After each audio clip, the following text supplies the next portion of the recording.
Nestled in the shade of a covered deck chair with 200 young rhino ambassadors huddled around him, the stories of the magic of the rhinos, delivered by Dr. Ian Pillay, transported one far from the dusty, dry plains of the Mfulozwe Game Reserve. These were tales filled with more than just a passion for conservation. It's filled with a deep-rooted respect and humbleness for animals, and the rhino in particular. This is where man evolved. This is where we walked on the paths with the animals. It's about Kuwin used to say that the animals were our brothers and sisters, and that's why we had to honor them. And this honor is something that one has got to constantly keep in mind. Honor the spirits of everybody that worked here, men who came here and worked and died looking after the animals. It is a wonderful place, the landscape of the human soul. Pillay's conservation career began with the Natal Parks Game and Fish Preservation Board in 1952, the same year that he would lay eyes upon his first rhino. In 1962, he was appointed as the senior warden of Mfulozwe Game Reserve and drove two key projects: Operation Rhino, that saved the remaining southern race of white rhinos, and he was successful in making the first wilderness area to be zoned in Africa, at Mfulozwe and St. Lucia.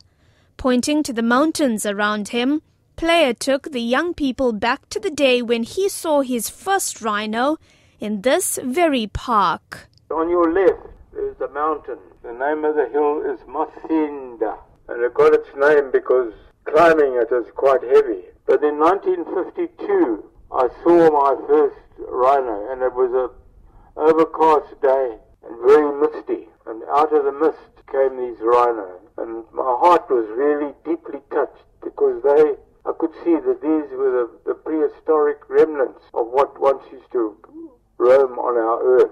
And I just had a feeling when I saw them that somehow we had such a huge duty to them. And this game reserve, and in fact all the parks in Africa, owe their debt of huge thanks to the white rhino. Because when this park was proclaimed in 1895, there were no parks. And it was the white rhino that made it possible. It was because of it and its survival that the parks in Africa came into being. At a frail 87 years old, Pillay's commitment to wildlife conservation remains as strong as it was when he first started. In fact, his years of experience are now equaled by a strong emotional connection that left everyone teary-eyed. The blaze of stars of the southern skies, they are unequaled. And when you keep quiet and you listen, you can hear all the animals calling. The hyena, and the leopard, the ingwe,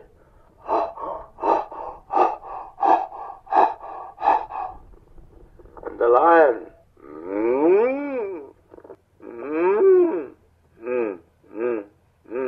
And as he's done on other occasions, Pillay singled out the role played by women in wildlife conservation, calling them the Gaia of the earth. He jokingly admitted to the controlling power of women, saying that their contribution is now immeasurable. Women, let me say this, women have done an enormous amount for conservation. Always am amused that one of my colleagues who in 1952 said women only had one role in conservation, or two roles, either a typist or a receptionist. By Jove, I wish you could see today.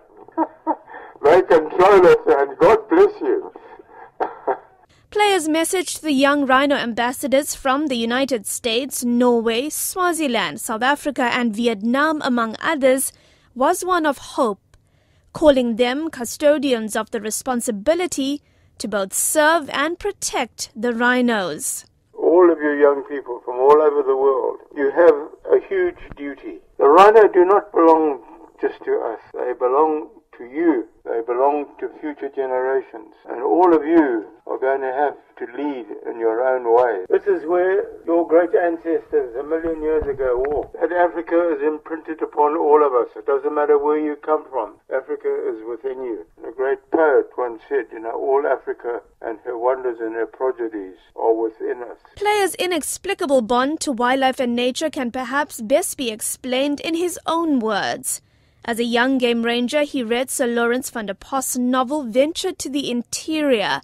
It had such a deep impact on him that he said, Lawrence had evoked the soul of Africa and given me a glimpse of my own soul's link to it. Pillay's commitment goes beyond conservation. It's intricately tied to the soil that makes up Africa. Minoshni Pillay, SABC News, Durban.